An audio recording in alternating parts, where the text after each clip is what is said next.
In this video, I'm going to show you how to close all the apps that are running on your phone, so how to clear your RAM. So let's open multiple apps here. Let's just open, let's say, Radar. So we have that going. Settings, we'll have that going. Weather.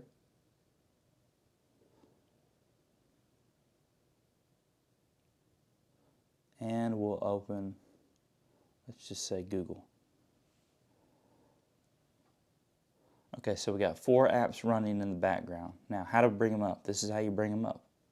Come down here to the bottom, hold, swipe up to about the middle, and you'll see here's the 4 apps right here that we opened up.